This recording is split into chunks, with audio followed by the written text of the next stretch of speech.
no, I can't renegotiate my general conditions or how I staff the job and deliver you the experience that you expect. Let's talk about money, Tyler. Who doesn't love talking about money? Clients. I feel like most people actually don't enjoy talking about when money's good. Everyone loves talking about money, but when it's not bad, it's like I don't want to talk about it. But the truth is, at least in my experience, to have a successful interaction or experience with clients, you need to maintain that financial conversation throughout the duration of a job in order to have a successful experience, in my point. So today we're going to be talking about when you should be, I guess, having the conversation with regard to money, to what extent, and how often you should manage that conversation. Mm-hmm. Let's do it. Before we get into it, shout out to Harnish. I shared this on my story the other day. It's snowing in Boston. Ton of snow, freezing cold, like coldest it's ever been. Meg's like, let's go outside with the kids. I'm like, nope. You've been doing your thing all day. I have a plan. I'm gonna bring them sledding tomorrow. Taking the day off. We're going sledding. We're gonna get hot chocolate. Let's just go out right now. I'm like, nope. It's cold. It's freezing. It's snow. Like it is mid blizzard, and negative degrees out. It'll be fine. Okay. All right. Let's get it. Let's bundle them up. Bundle them all up. I don't even know if I have snow pants, to be honest, but I put my Harnish pants on. I get outside. It's freezing, but I'm warm. But my 2-year-old, two. I was going to say he's 3. He's almost 3. My 2-year-old was not having it. And I'm like, I'm sitting there, and he's like, it's cold. He's got a full snowsuit on, full snowsuit. And I'm like, I got to do a story. Because I'm like, I don't even have long johns. I just simply have the Harnish pants on. I'm warm, totally comfortable. And I was like, Nixon, you need a Harnish onesie. I'm like, we need to turn these pants into like kids wear. And you'd be totally fine. You'd be out here sledding. Come to find out, it was so windy, by the way, that all the snow that had fallen was stuck in the front of our building. In the parking lot out back was just asphalt. Yeah. So the hill that we were sledding on was not in existence. So I go in and I warm him up, and an hour later the rest of them come in. I'm like, where did you go? And they're like, we went for a walk around Southie. I was like, the girls were out there last night having me take the tractor and dump piles of snow so that they could build an igloo. And it was fully dark out, and it's high of 20 in Jersey now. So like when the sun goes down, it was probably 15 degrees out, and they're just out there. Like I go over to Tilly, she's like, these garbage gloves on that aren't meant to be outside. She's like, my hands are cold. I was like, you need to go inside. It's way too cold out to be doing this. But I did also have my pants on. I was out doing a bunch of snow work, and I threw a secondary pant over top. I'm not going to lie. It was that cold. But I worked all day yesterday and half a day today outside just in my pants. So apparently... No shirt. No shirt, yeah, of course. I know. I saw the photo. I on my story, I got a bunch of people. They were like, hey, thank you so much for tagging. I just bought these for my husband. He's been complaining that he's cold. I'm like, hell yeah. I'm like, these are the... I'm telling you, they're like... But they're not warm. Like they're not uncomfortably warm either. Say, like you don't sweat in them. You don't like. I can sit in my office all day, and someone keeps turning the heat up. Like it will just hotbox in this. I have like a glass wall, and I'm like, but I'm not It's not uncomfortably warm. It's a very. Try them. Yeah. If you hate them, DM me and we'll figure it out. Yeah, and check out the onesie coming soon. I would wear bibs. Yeah, I mean, I've never worn bibs, but I am willing to give it a shot. Are they going to get the toilet? Yeah. I was like, hey, I just want to address something. We're going to get into money today, guys. But we just had a client in the middle of a meeting say, hey, hold on, I got to read it because I don't even remember what it was called. The toilet? Yeah, they were like, hey, just an FYI, we want the NeoRest NX2 by Kohler. I mean, by Toto. And I was like, man, I feel like that's the expensive one. So I Google it. And I was like, hey, I just want to, we're in a design meeting. I'm like, hold on. I just want to make sure you know that this is a $25,000 toilet. And they're like, yes, I understand. I am prepared. What does it do? That's what I said. He goes, like, drive you places? He literally, the thing he said is, he goes, it's awesome. It plays music. I'm like, you get a lot of iPhones for that. I was like, what? But yeah, maybe dude, it plays you music depending on what type of poop you're having. It's like, oh, I'm not even going to give an example because that would just be weird. That's wild. But yeah, I mean, we've had like that toilet has come up in more than one conversation. I'm working for a different tax bracket, obviously. Yeah. Well, here we go. Yeah, let's talk money. I mean, yeah, I want to talk about money. Interested. I mean, a lot of our conversations are based around money. The financial conversation is a tough one. I think as I've become more well-versed in business, understood my numbers better, that conversation has gone a lot better. And I think a lot of that just comes down to confidence and not being hungry and understanding your systems. I think it goes sideways for a lot of people because they're uncertain of their numbers or how to have that conversation. So I think that's what we should dig into most today. Yeah. Just how you're tying the conversation of money and financial aspects of each project into what we're doing and when. Yeah, I think I mean, I can speak from experience, even recent experience. It's one of those things where there's a lot of emotion that goes into these conversations, especially in our industry, because of the reason why a lot of us get into the business. And, what happens is, like, you think you're protecting a client by sheltering the conversation around money, and it has always come back and bitten us in the ass. And it's interesting because, we go into it knowing what we need to do, or we have to have a tough conversation or communicate something's going to cost more money, and we don't want to. We just want to do work. If we just get them to say yes, we can do the job, and then we'll figure it out on the back end. It's like, yeah, that means they're gonna either fucking hate you or you're gonna lose money. Like, both of those outcomes suck.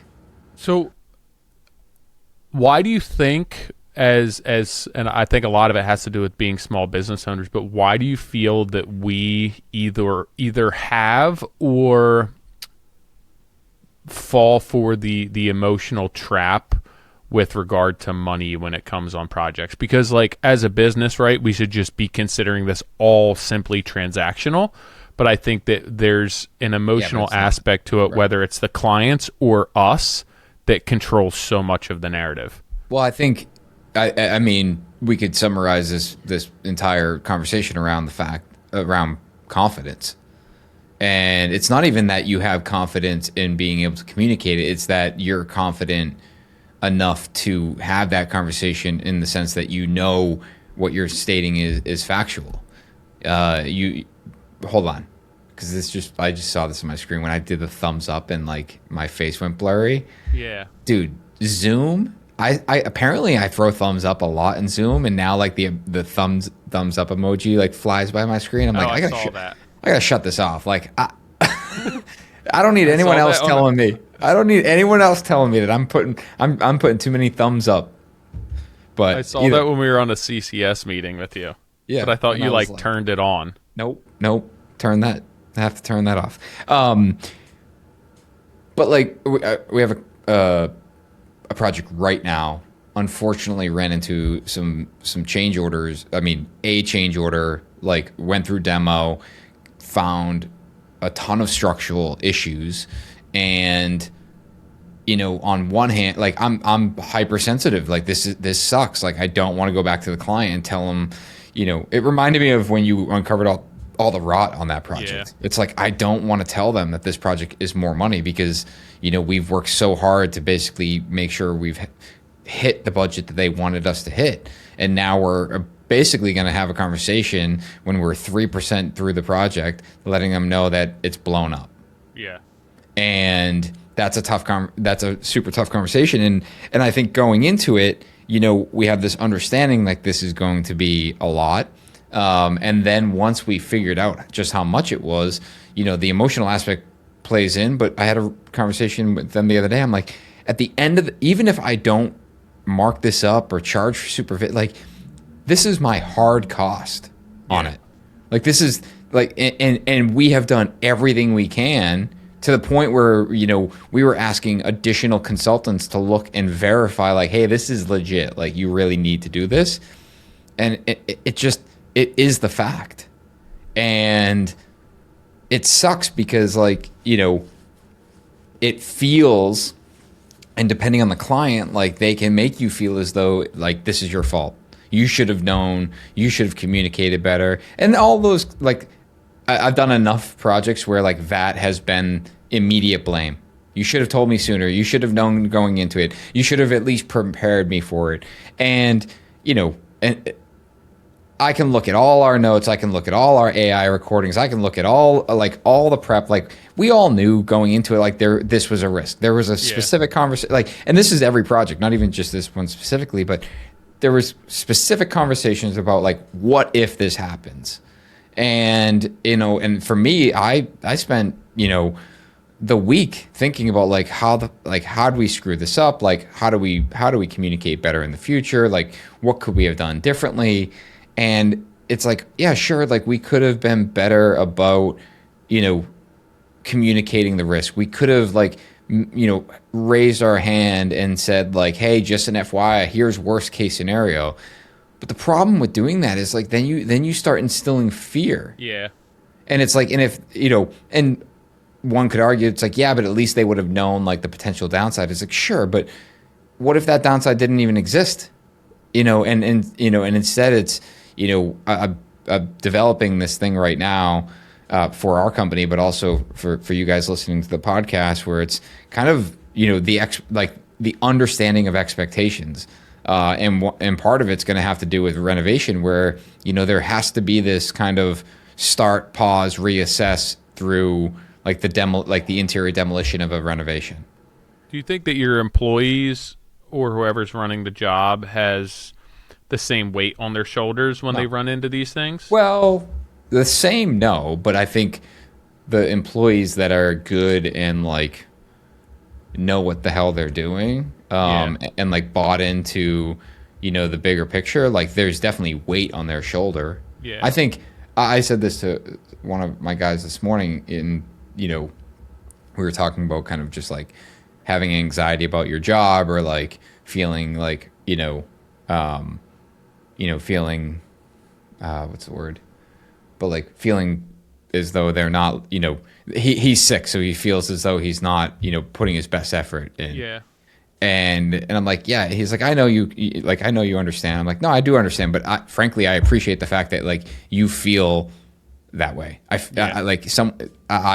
think the best employees are people that do operate on the sense of anxiety, because it's like they feel the weight of what they're doing. They feel the weight of their decisions and how it impacts the bigger picture. It's funny when I take anxiety medication, and when I was having a conversation like early on with the doctor, and I was like, I think that like my anxiety makes me good at what I do, so I don't want to get rid of all of it. Like I still want some anxiety, which is foolish to say. But like I don't think it's foolish. But like if you're at the doctor because you have severe anxiety, and you're like, well, I just want to find that perfect edge that I can walk. Give me a half dose. Right. I don't feel like I'm like paralyzed, but I don't want to be numb. That's how I feel with melatonin. Yeah. I don't want enough to knock me out. I just want enough to slip me into sleep, which is the only time I take it. Gateway drug. Melatonin. Yeah. The only literally we have those little Ollie gummies. Yeah. And they're like 1 milligram. Yeah. So like people are like, oh, you need to take a few of them. I'm like, dude, I take one. I'm like, I fall asleep within a minute when I lay down. Like that shit knocks me out, and I the night is so fast for me where I wake up, I'm like, that was it. And the only time I didn't realize it was more than a milligram. I think it was 5 milligrams. Yeah. Is that I did like a red eye from California back to Boston. And I got on the plane. And then next thing I know, like this lady's waking me up. I'm like, what? I'm like, oh, I'm sorry. And she goes, you have to get off the plane. I was like, damn. I was like, that was such a long plane ride, like whatever, 6 hours. And I literally thought I was on the plane for 5 minutes. That's amazing. I think you're supposed to take like 10 milligrams or something as an adult. I would sleep through a fire. You think? 100%. I don't know. Bro. I don't know if it's that strong. That shit, like I sleep hard as is. I mean, now with kids, I'm up at least twice a night. Yeah. Damn kids. I know. But Meg's funny. She told someone the other day, she's like, one of my favorite qualities about Nick is the fact that if there was ever a fire in the house, he would have everyone out of the house before like the fire spread to a dangerous level. Yeah. And when we had 2 or 3 kids years ago, fire alarm went off at 2 a.m. and Meg hadn't even made it out of bed. And I had like literally the kids in my arms. And she goes, how the fuck did you get out of bed so fast? It's like the moment I heard the beep, I was just like, whew. I don't even know if most of our smoke alarms work, to be honest. I should probably check that. Meg's a psycho about it. Really? Yeah, every year we get up to the cabin, she goes, like, test them. Yeah, she brings one when we travel. The batteries and stuff, does she? Yeah. Rachel got one like 2 years ago, and it's still sitting on my desk. Nope. Meg brings a travel one. It literally, like when we go somewhere, she plugs it in, mainly for like carbon monoxide. Carbon monoxide, yeah. Not smoke. You wouldn't know. You'd have a really good sleep. Yeah, it's like, damn, I'm tired. What do you think, in your opinion or in your experience, what's most often the reason why pricing conversations go sideways, or you lose a job, or you just like miss the mark on that aspect of the lead? I think it's I think it's over explaining. Like justifying? Just trying to justify. It's, we, like, sometimes you just got to own it. Like, this is the cost. And, and rather than try to explain, like, for example, it's like, general conditions is always one that, like, certain clients want to negotiate. And it's just like, for us, like, this is what it costs to do the job. I understand that, like, there's guys out there that will do it with, in a Super will run 6 projects. That's just not how we do it. And I could sit there and explain all the reasons why that's important. Oh, this is why you hired us. This is like you kind of just have to own it. And it goes back to confidence. You got to be confident in why it costs this. And when you lack confidence, that tends to be where like you will over explain it, because it's like, all right, I don't really know. So the more information I give the client, the more they should trust me. And then it's like, verbal diarrhea. And I think that's where that's to me where your marketing should come into play. And so for me, that's why I started my Instagram account however many years ago, where it's like, I needed to have that conversation with clients, and I felt as though I had to justify what we were doing, right? If in my market, it's like, if I were to be more expensive, I had to explain why. And maybe that's the case for everyone, right? But I wanted to have that conversation with clients, but I was having trouble capturing everything that I needed to say in one email or one conversation. So I started marketing myself on social media and basically explaining to everyone what we did and how it was different than what you would typically see. So then I could use that as the basis for the conversation. I think that ended up translating into, this is just how I'm marketing myself. This is how I'm different. And I think it created a lot of confidence for me. And I didn't feel as though I needed to justify that as much. But I think that early on, it was trying, like even sending somebody a proposal, it was 4 paragraphs with the proposal where it's like, this is why, this is why, this is why. And it's like, that's why the question last week where it's like, how do you know me is so important to me. Yeah. Because if I have to have that conversation with you, if I have to send you here, you probably don't understand. So I think the over-explaining thing I've gotten away from, because I feel that I've performed in the same market for so long. It's not as though I'm like doing a ton of different jobs than I was 5 years ago. So I think that I'm not doing as much of that as I was when I first started. But I can remember sending stuff over. It's like I'm writing a friggin' page long to send along with this, and these people are probably like, this dude's out of his mind. Yeah, I mean, like the whole you're basically creating, by leveraging marketing, you are basically creating the opportunity to introduce them to your process. Yeah. Right? It's, and that's, I think, a big reason why, especially from social, it's like you got to do more than just the pretty photos and stuff, because people don't understand how it gets to the pretty photo. They just see, I want that. Yeah. Where it's like, if you can walk them through your process or even give them the opportunity to understand that process, it helps them start vetting whether or not they're, if hey, I don't even know if this guy's a good fit for me, or vice versa.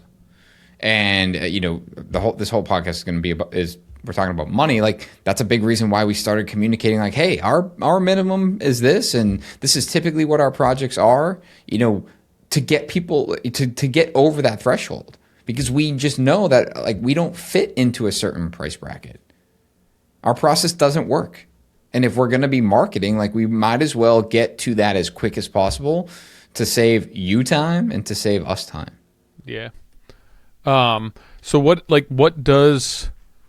you have a standard process as to how you're walking through that for every job and every lead that comes along your plate? Like, I look at it a few different ways, whether it's a return customer, the type of job, if a job I'm really interested in. And I like to think that I have a dialed process, but it's not as though if I went away, I could hand it over to somebody and they could pick up where I left off. I do. We do.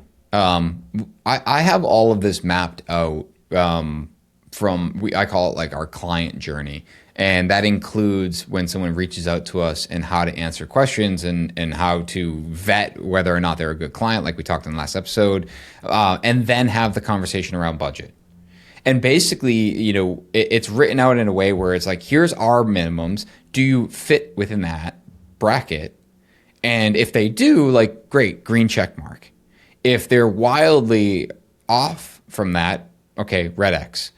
But if they're within batting range, I don't know if this is probably a bad example, but, like, you get what I'm saying. Yeah. Like, within our zone, then I might say, all right, maybe they can be coached up to where it makes sense from a budgetary perspective, or maybe what they're asking for could in fact be done more competitively. So that, like, I do have that mapped out. Actually, it's going to be part of that stuff I'm releasing. I said January, but probably February. But it walks through kind of having this conversation around budget and how you're immediately getting to this hard conversation and ultimately qualifying. I just think the idea, I think I said this 2 episodes ago, but the idea that if you share, the whole idea, well, let's go back to ballpark pricing, right? Square foot pricing, ballpark pricing. Like, I'm not saying that I'm communicating what something costs when they're giving me information. I'm saying, hey, based on what we do, this is our minimum. This is typically what our project costs. This is on average what our projects are costing. I know nothing about yours. You could be what drives my number up. You could be what drags my number down. I don't know yet. But what I do know is that this is what works for us, and this is how we can execute a job to the level that we're comfortable with and that you're expecting of us. And you're expecting it because you're probably seeing how we're doing it. You're probably seeing the content that we put out. You want that experience. I had a client recently in almost in the same exact sentence say that they didn't feel as though they were getting our attention like we promote. Yeah. Comma, can we negotiate your general conditions and your fee? And I was like, huh? Well, I mean, yes and no. Irrelevant. The point is in order for us to give you the experience, we need the resources, and the resources are people, and people cost money. So I can't renegotiate my general conditions or how I staff the job and deliver you the experience that you expect. So if you feel as though we're not delivering on that experience, like I need to fix that immediately, because like we have the resources to do that and I want to do that. But if that's important to you, you can't then, I mean, you can then ask for me to do it for free, but like that's not the business. Like that's not business. Business is, okay, understood. You don't feel that way. We need to correct that, and because we have the resources to do it. And that, and I think that's important. I think that it's important for, going back to your question, like we have a process, we need to stick to that. It starts with communicating it in the very beginning, but then, importantly, you are living up to that. Yeah, and I think the key here is throughout that process, whether it's going the way you want it to, or it begins to go off the rails, or it's the beginning of the lead intake where you're vetting this client, like to remain calm, to remain confident, there's a few things you have to keep in mind and a few things you have to sell. And I think I listed some here, but like before you talk money, you should be explaining value to a certain point, right? You should be explaining your process. And I think that those two can be interchangeable as far as which goes first. Like for me, if a cold lead comes, I want to make sure that they understand who I am. I want to give them a little bit of insight as to what my process looks like. And I want to explain to them the value that I bring through differentiation, right? What are the things that I do that nobody else is going to do that my clients are going to say, he's the best contractor that we've ever worked with? So before I ever have any conversation with regard to price or money, I'm starting to plant the seed as far as value goes and explain my process. And that's why I hope that most people come to me with an idea of what I do, so that I don't have to spend a ton of time. Like it's a really good vetting tool for me. But if you guys are looking to entertain clients or entertain leads, and you're unsure if this client knows you, or you're just beginning in the sales process, like don't talk about money, don't throw ballparks out. Start to explain the value and that you're a value-based contractor, and start to explain your process. And your process has to be unique to you. Like, I don't want you to explain your process. Like, if everyone in your area does pre-con, then don't tell them about your whole pre-con process. Find something else or something within that you do differently. Because I think as you then begin to move towards that financial or that money conversation, you have a basis for it. If you're just going to throw the numbers out there and say, hey, this is where our projects start, or this is what we're typically doing, you might scare away a client that doesn't understand your unique process or your value, or is judging your number based on an expectation or an interpretation of what you do through their eyes, which could really hurt you. Not only that, maybe like they don't hire you, maybe they're not their client, but if they're like, hey, I got a hold of NS Builders and they were 30% more than every other contractor, they're ripping people off, right? Mm-hmm. You want to protect yourself from that, and you want to make sure that your clients understand, yeah, maybe now I understand Nick's process. That's way more than we need. It's 30% more. I can understand how people would want that, but that's not what we need. Yeah. I mean, we actively market as a white glove builder. It's like, we're going to hold your hand through the whole process. And I had a client who was like, I don't want that. Yeah. And I was like, that's all right. They're like, are you willing to do the project differently? I'm like, not really. Yeah. I mean, this is our process. Like, this is why people hire us. They want confidence. They want this process to feel catered to them. And frankly, like, I enjoy that part. Like, I love like exceeding the expectation of a client. I love hospitality. I love like the experience, and I'm constantly thinking about like, how do we make this cooler and more fun and more engaging, and like, like make it a team. And and sometimes it's like really elaborate things. Sometimes it's silly things like, side note, like right now I'm working with Harnish to design t-shirts and jackets for 45 White Oak. And it's like, I don't need to do that, but I love the experience around like us getting together as a team and having like, a t-shirt or a jacket that is just like, we built this. This is our project. Like, we're a team. And it's the same thing with the clients. It's like, I love the fact that our clients have a good experience with us. And I hate when it's a bad experience. Mm-hmm. And it's constantly like, how do we make this better? How do we make this feel like it's for them? It is completely like catered to them. I thought of you the other day because I think Meg, I can't remember, I think Meg's friend must have been over, and we're replacing the windows on the front of our house. Yeah. And in our living room is plastic from wall to wall with poles and a zipper in it. And she's like, what is that? Her friend's like, what is that?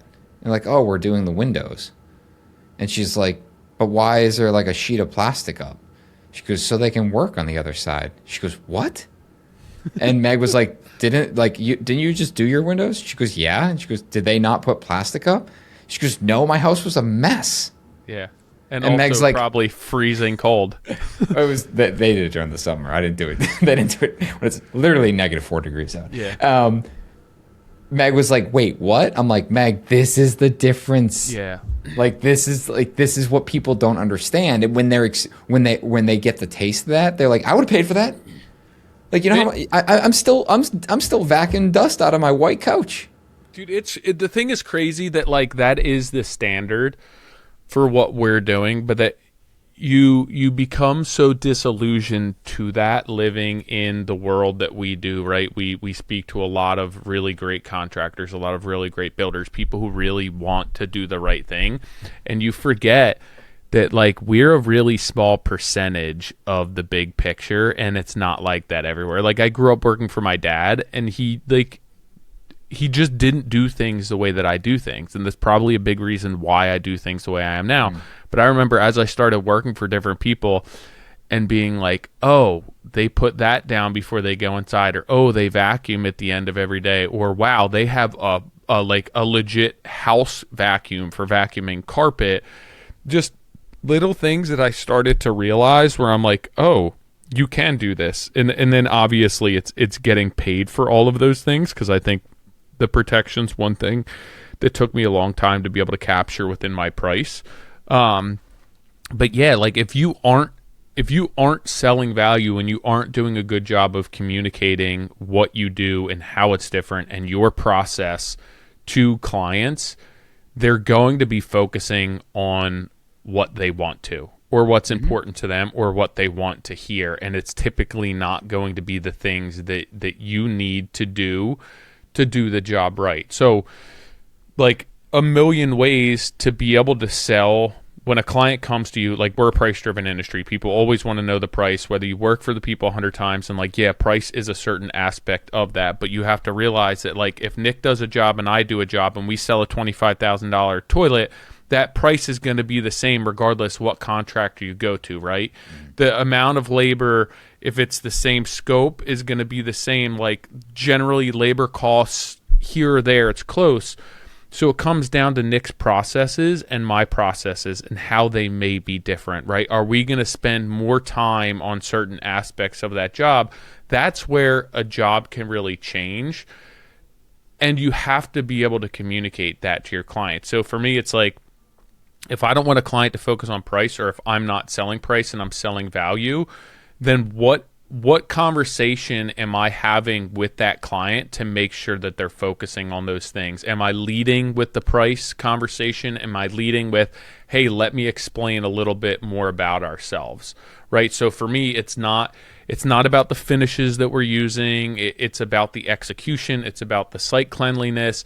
It's about the control. It's about that I'm the owner of the company working on the project, that my subs, typically the owner of that company, is working on the project. These are all the things that I feel I do different that probably cost more money, that I'm going to have a conversation with my clients that's going to bring value to them, rather than just like, hey, this is our baseline price.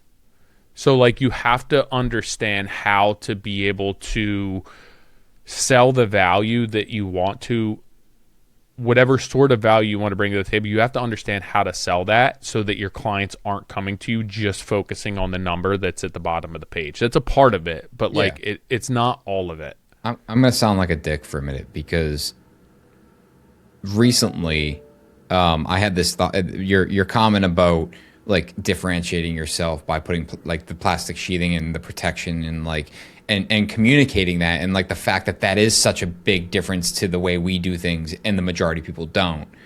And I'm going to relate this example back, but I have been posting so much about our projects, and I get into the details, like real hyper specific details. This is how you do this, and they're really complicated.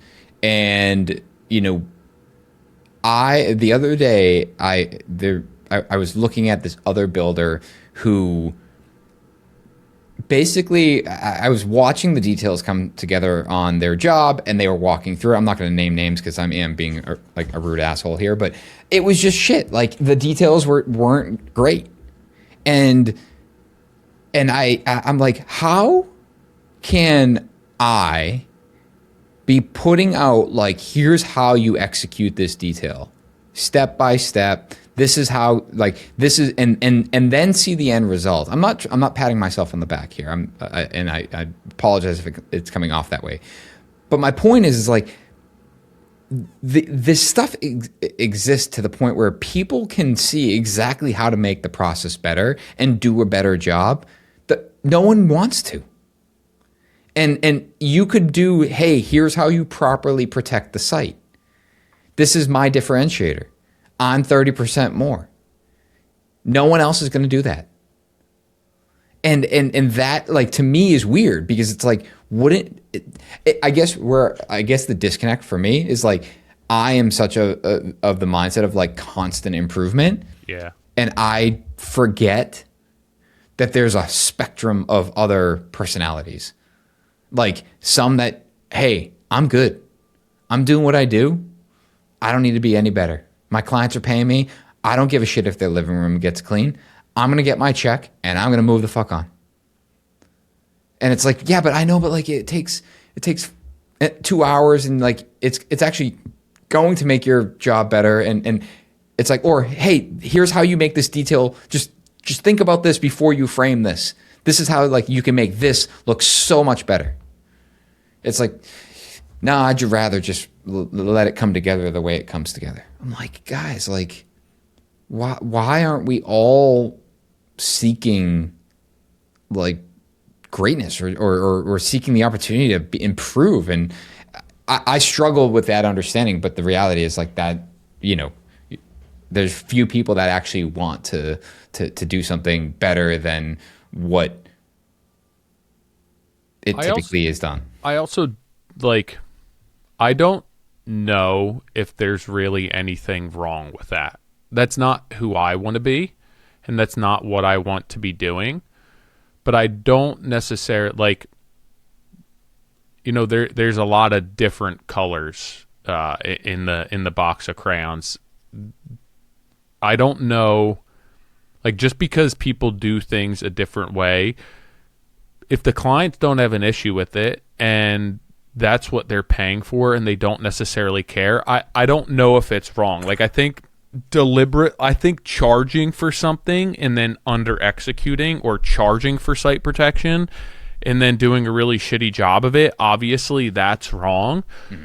But I think like for a lot of people who it's just the standard and that's what they do and people aren't paying for it, like I don't think that there's anything wrong with that. I think that if you're taking advantage of people, I can't really relate to not wanting to have a little bit more pride, but I also, I spent a lot of years doing a lot for nothing and not getting paid for it to get there, and I can understand why people don't want to do that if they're not able to get paid for that, and to go through all of the effort to try and get paid for that and try and basically reinvent the wheel in a market that doesn't necessarily want that. I think that no, you're right. It can be very difficult. But I think it comes down to what your clients are paying for and what they want. And if that's not something that's important to them, even if they don't know it or not, like, I don't necessarily think that that's wrong. Right.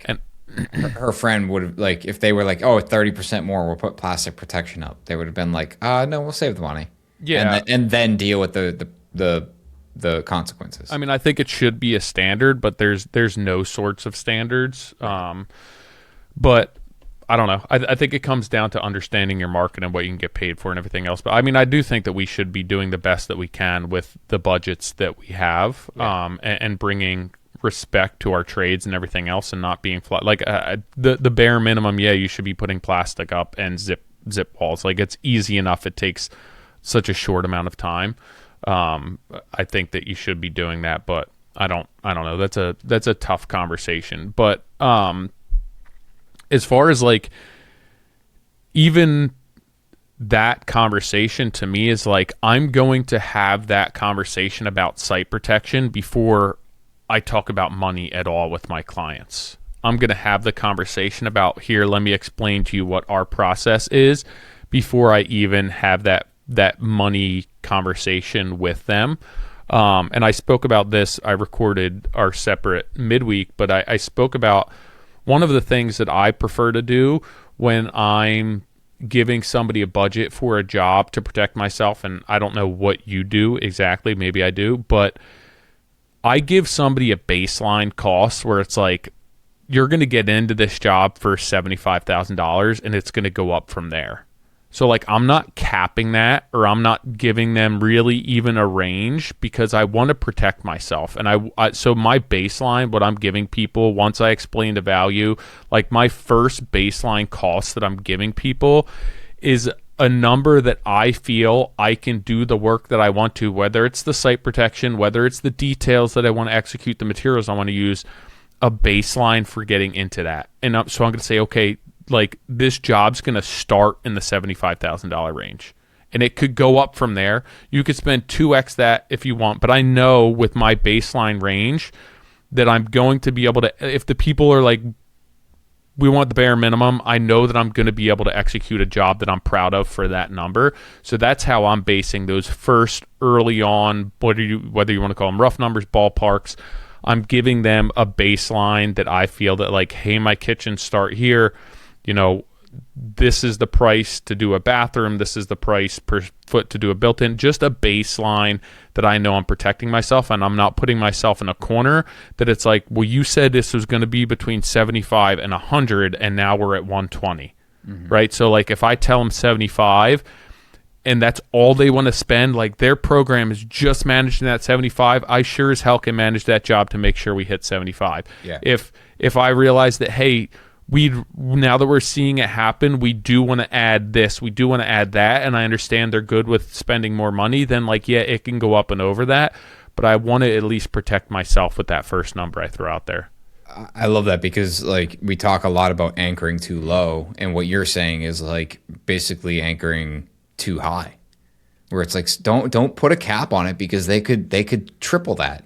And I think this is why it's so critical to get involved early, and obviously, like, get involved in pre-construction. We're dealing with this right now. We have very preliminary drawings on another renovation, and we've priced it a couple times, tier 1 price, like tier 1. So there's still, like, a big contingency in that, and we've been everywhere from $2 to $3 million, and all of those have been fine. And then recently they were like, you know what? This project just doesn't make sense if it's $3 million.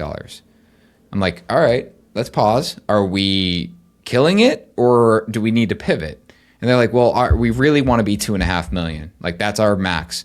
I'm like, so what I'm gonna repeat this back to you. You want to be 2.5 million, so we should find a way to get to 2.3 and carry, or 2.4 and carry $100,000 in contingency.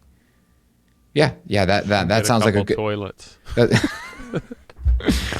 That's a good goal. Great. Why don't we help develop what a $2.4 million project looks like before design continues to unfold? So we've done that, and now there's confidence in the fact that, all right, we've established what that looks like. Now, where it's went off the rails before with, other projects is like we've done that. And then the architect, I'm not blaming architects, but like the architect goes off and continues to design and then comes back to us and says, hey, we've done some updates to the design. It's like, red flag, like we're supposed to do this together. Yeah. And let me see the drawings. Okay, well now we're 3 million again. It's like, I thought we were 2.4. I'm like, we were, and we gave you the playbook, right? Like we said, hey, that floor, no changes to the plumbing. This floor, one piece crown molding. This floor replaced, like we gave you the playbook, and design wasn't considered within that. So that's why, right now for this, the 2.5 is we're meeting with the architect and the homeowner. We've established 2.5. We're comfortable with this budget. Hey, architect, this is what we're assuming for this floor and the other 4 floors. So when you're designing, let's talk about it before you design something that doesn't fit within that. Yeah. And guys, this is why you charge for pre-construction. There's a lot of work here because you're establishing it, and then you're controlling it. You're working with the architect. Hey, I'm thinking about doing custom stainless steel cabinetry throughout the whole kitchen. Like, that sounds great. Not in our budget. Yeah. We assumed $45,000 for cabinetry. Okay, what can we get for $45,000? We don't know. Let's explore that. And I think that's why it's really important to anchor that pricing on something like not a foot in the door price, right? A price that realistically you could do that job and be proud of it. Because I think at the end of the day, if that client ultimately says, we don't want to spend a penny more than $2 million, you'll be able to really do a job that you're proud of. Mm-hmm. And that's not to say that it's better or worse than the $3 million job. It's just different. They're 2 completely different jobs. And when you understand that, and you understand where the difference are, and you can clearly communicate that so early on, like with my clients, at the end of the day, I don't necessarily want to make more money because a job costs $50,000 more. Like I'm good. Yeah, there's going to be different markups. There's probably going to be more work required, and there's liability and risk there. So I do want to get compensated for that. But I don't necessarily want to sell a job that's $200 versus $150 just because it's $50,000 more. Like, I have to understand what's driving that number, and I have to be able to communicate that to my clients. At the end of the day, I want them to choose how they're spending their money. I want to make the same amount of money based on that job and the amount of time and resources that go into it, whether it's a $150,000 job or a $200,000 job. And I think when you get to that point, you'll be positioning yourself in such a better way because you're not going to be looking to upsell every single project. Right. And that's really important to me. Like I want, at the end of the day, selling a job is about instilling confidence and trust in your clients and in your process. And if my clients understand that, like, it doesn't benefit me in any way, shape, or form to add money onto this job just by increasing finishes, just by increasing some of the complexity, like, it's just more days on the job. When they understand that like, I'm not in it to increase jobs, and if their program is to maintain the budget, I'm going to do that however we need to. Like, to me, that's going to build the trust so early on, and I'm going to be guaranteed to be making the money that I need to. But that took a long time to get to, and that took time and confidence in myself to feel that I didn't need to sell and upsell every single job. I just want to be able to hit my baseline. And anything over, like, that baseline up, I'm good with. I'm proud of. And it's fun for me, and it's exciting, and I'm getting to do what I need to do. If they want to spend 2x and we go over the top, great, that's amazing. But I know that my baseline protects me and protects my company, and I'm basing all of my pricing around that. And then it weeds out clients, it sets the tone for other clients, and then it also, again, affords me the protection that I need to be able to be putting work in place that preserves my reputation as a business owner.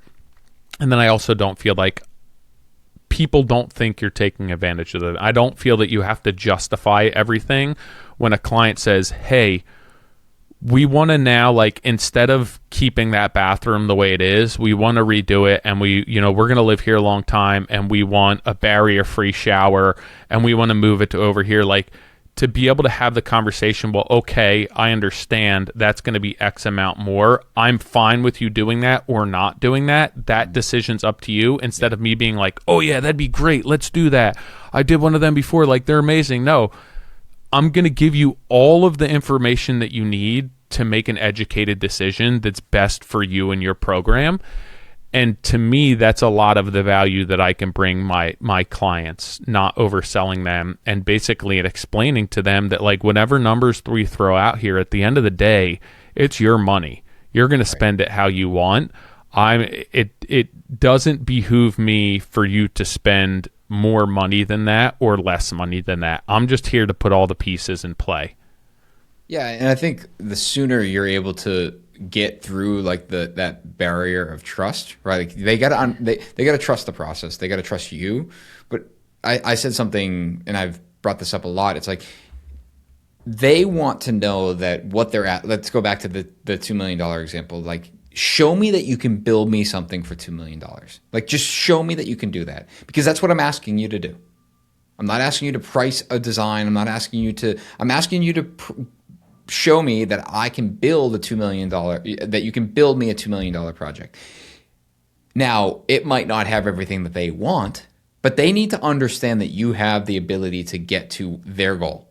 Hey, here's your goal. It's $2 million. Well, it doesn't get me anything I want. It's like, well, we can have that conversation. Right now, you've asked us to show a $2 million budget. So we can establish a $2 million budget. But if now there's parameters on top of that of, like, well, I want a $25,000 toilet.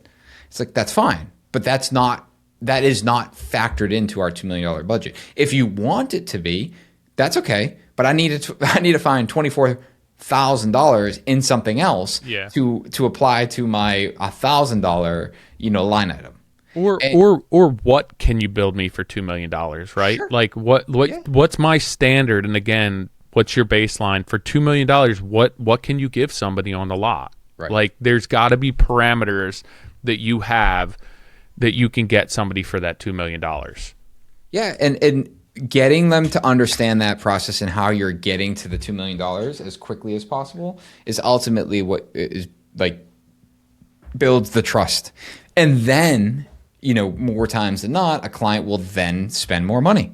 They will add the optional things. I'm not saying, and I want to be very clear, I'm not banking on that. I just statistically know that once a client feels comfortable and they understand the process and understand what they are getting for X dollars, if they have the financial means to do so, they will add work. Yeah. Like, because they understand that when I add this is how the math works. But getting to that final number, like, I'm making the assumption that the financial means are there. They just want to establish a baseline, like we're talking about. They will naturally add stuff because they understand and trust the process and know that, hey, if I decide to do a $5,000, this stupid toilet's going to be in this whole podcast, a $25,000 toilet, they understand how that impacts my liability, my warranty, my markup. Like, dude, you crack one of those bolts on that thing, that's going to be a bitch. Be nervous putting in a $300 toilet. I don't want to tighten this bolt up too much. Have you ever broken one? I don't know if I have on purpose. I think I may have done it on a demo once just to see how much stress it could take, and it, like, scared the shit out of me because it just, like, fully snaps and then is very sharp. I think so. Like, even the porch I just did for my client, right? That's a client I've worked for on and off for probably a dozen years, multiple houses. And when we agreed on a budget for the screened in porch, I was like, all right, here's what I can do for that budget. And there was like a couple of things that I couldn't do. She wanted to add heat out there, and I was like, you can do it. It'd probably be a little bit more, and she opted out of it. But once we got going and we're like 3/4 of the way through the job, I was like, look, we're still trending really close to budget. There might be a couple of things like that were just extra with grade work. We're going to have to raise our fence up in the springtime because like grade and backyard changed. Just little things that'll wind up being a few $1,000s that'll be over what I anticipated. Just unforeseen crap, more demolition that was like buried in the backyard. And she's like, honestly, I don't know what I was imagining when I said screen porch, but this wasn't it. So if it was 2x the cost, I wouldn't care. And like, it is true. This is a client that I've worked for forever, and I still like, there's still to a certain degree a lack of trust or just a lack of understanding as to what's going to happen, right? They see something on paper, we pick materials, they don't really know what that's going to look like real world. And sometimes I don't, but like I get through that job, and if I would have gone $20,000 over because like, hey, you want to add this, you want to add that, like it wouldn't have been a big deal. But I just managed budget the whole time, and I extended it as far as we could, and I got as much as we could for the budget. And ultimately, like in the grand scheme of things, it might be like a couple $1,000s of extra work in the springtime that I have to go back and do with grade and seating and stuff like that, but just not a big deal at all. And I think that is a testament to what you said about just building the trust, having confidence in your systems, proving yourself over and over again that clients will be willing to play by your rules and to sign up with you and to work according to how you work and potentially spend more money if that's what you want them to do at the end of the day, or just do cool things. But it takes you building that trust, and it's not one and done, right? I've worked for this client for 12 years, and I still had to put the work in to establish and maintain the trust. And it comes back, I feel like tenfold, because just the appreciation, the referrals, more work that I'll get from it, to me, like the proof is in the pudding.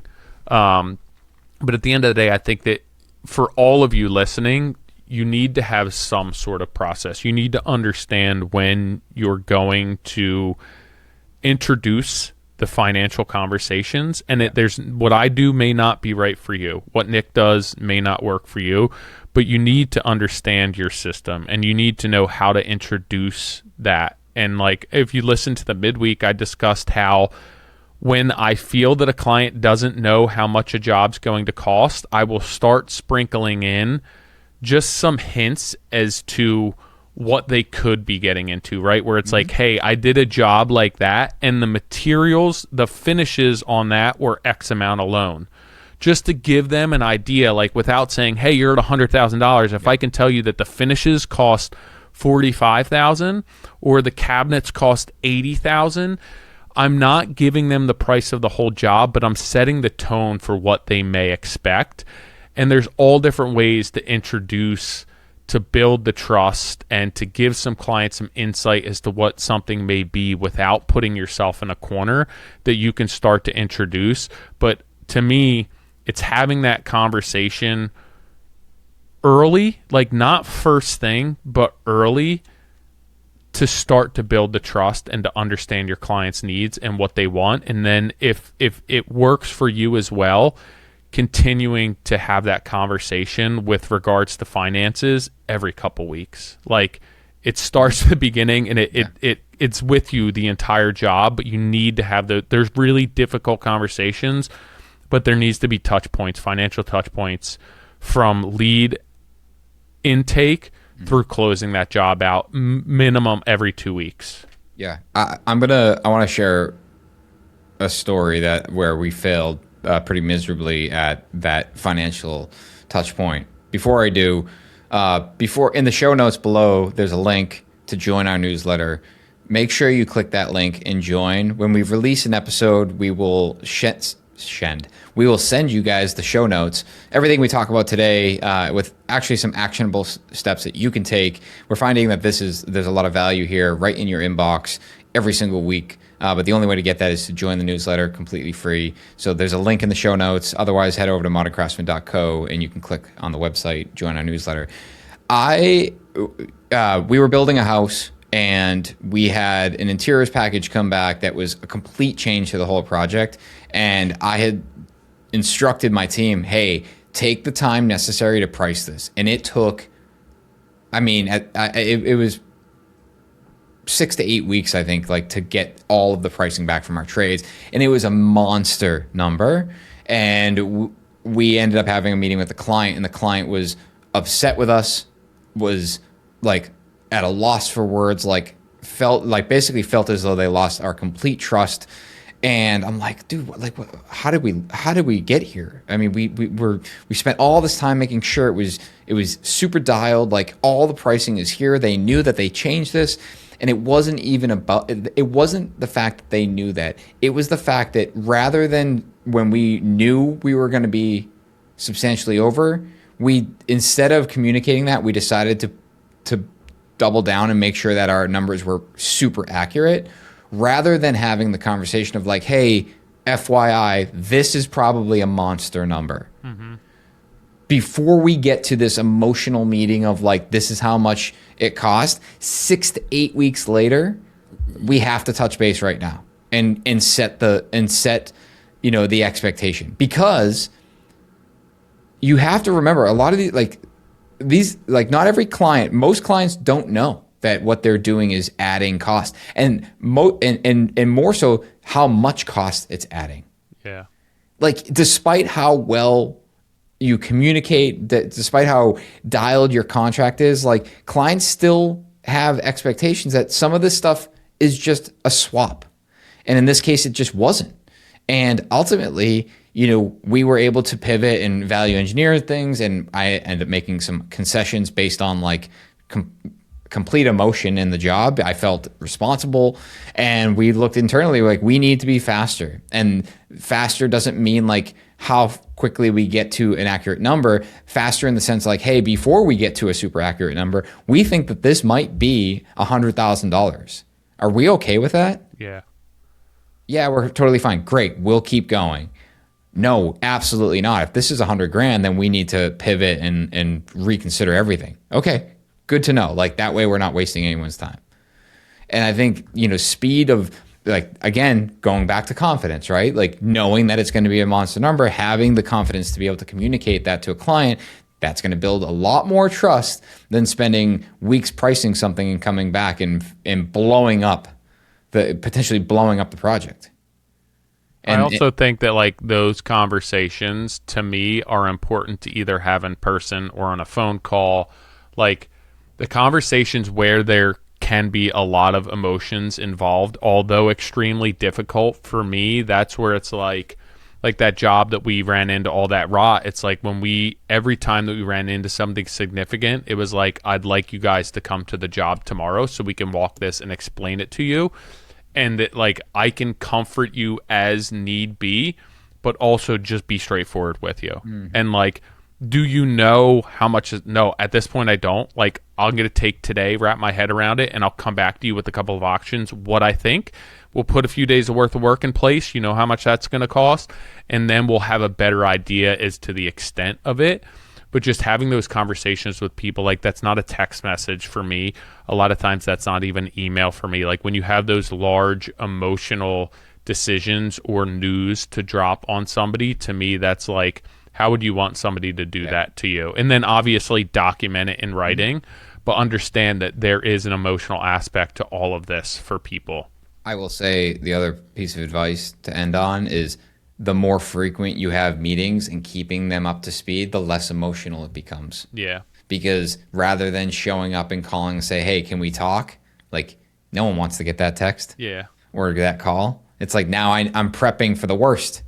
But instead, if you're already meeting every week, it's like, hey, this week we do need to discuss the change order. We do need to discuss the price increase for material. that's just, it's part of the flow. It's part of the cadence. Going back, like regular, good, clear communication builds confidence, builds confidence on your side, but also builds confidence and trust on the client side. So those conversations are a lot easier to have. Yeah, for sure. I think come up with a plan, come up with a process, come up with a structure, and then try and maintain that regardless of what that job looks like and something that works for you. But have those money conversations early and often. Guys, click the link in the show notes, join the newsletter, get these show notes and a bunch of other documents and value that we are sharing only in the emails for you amazing people. And thanks for all of that. We get a lot of emails. Yeah. Read through most of those emails. I know Nick handles a lot before me as well. If you don't hear back from us, that does not mean that we did not receive your email. But we'd have to have somebody full time. Yeah. We'd have to have somebody full time to respond. So keep the emails coming. They are much appreciated. If we don't respond to you, it's not that we didn't get it or we don't appreciate it. It's just it would be a full time job responding to emails. So keep them coming. See you next week.